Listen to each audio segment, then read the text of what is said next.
السلام عليكم ورحمة الله وبركاته.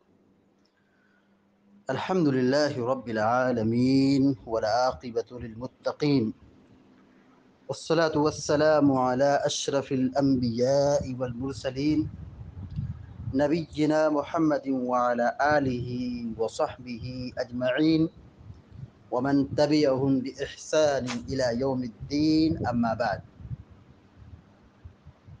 فعن عائشة رضي الله تعالى عنها أن النبي صلى الله عليه وسلم كان يحدث حديثا لو عده العاد لأحصاه، رواه البخاری۔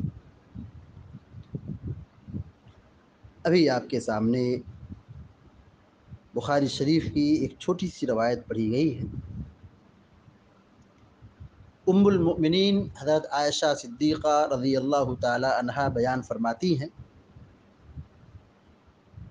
ان النبی صلی اللہ علیہ وسلم کان یحدث حدیثا، کہ اللہ کے نبی صلی اللہ علیہ وسلم اس قدر ٹھہر کر بولتے تھے، ایسی گفتگو کرتے تھے، لو عدہ العاد لاحصاہ، لو عدہ العاد لاحصاہ، کہ اگر کوئی شخص آپ کے الفاظ کو، آپ کے کلمات کو گننے والا گننا چاہے تو آرام سے گن سکتا تھا۔ یعنی اللہ کے نبی صلی اللہ علیہ وسلم بہت ہی اطمینان اور آرام سے گفتگو کرتے تھے، ٹھہر ٹھہر کر بولتے تھے، بہت تیزی سے، جلدی سے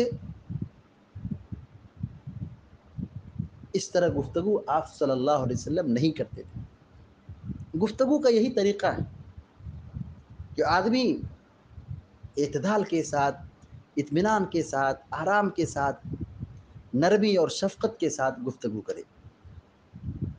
اللہ کے نبی صلی اللہ علیہ وسلم بشر تھے، گفتگو کرتے تھے، اور آپ صلی اللہ علیہ وسلم لوگوں کو دین سکھاتے تھے۔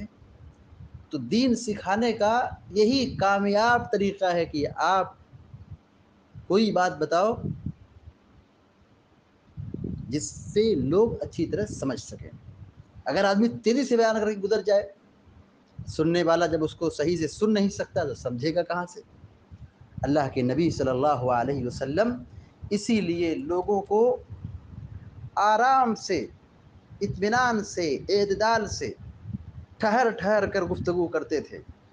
اور آپ کی گفتگو کا انداز یہ تھا کہ اگر آپ کے کلمات کو کوئی گننا چاہے، آپ کے الفاظ کو کوئی شمار کرنا چاہے تو بہت آرام سے وہ شمار کر سکتا ہے۔ لہذا ہم سب کی ذمہ داری بنتی ہے کہ ہم اچھی گفتگو کریں۔ پیارے نبی صلی اللہ علیہ وسلم جس طریقے سے ٹھہر ٹھہر کر اعتدال سے گفتگو کرتے تھے، اسی طرح ہم بھی لوگوں کو دین سکھائیں، اسی طرح ہم بھی گفتگو کریں تاکہ لوگ اچھی طریقے سے بات کو سن سکیں، سمجھ سکیں، یاد کر سکیں۔ اور بہت تیزی سے بول جانا، جلدی جلدی بولتے رہنا، یہ گفتگو کے ادب کے خلاف ہے۔ اللہ رب العالمین سے دعا ہے کہ اللہ تعالی ہم سب کو، آپ سب کو نیک عمل کرنے کی توفیق عطا فرمائے، اور سلیقے کی گفتگو اور اعتدال کے ساتھ بولنے کی ہم سب کو توفیق عطا فرمائے۔ آمین یا رب العالمین۔ اقول قولی ھذا واستغفر اللہ لی ولکم ولسائر المسلمین فاستغفروہ انہ الغفور الرحیم، وصلی اللہ علی نبینا محمد وسلم تسلیما کثیرا۔ والسلام علیکم ورحمۃ اللہ وبرکاتہ۔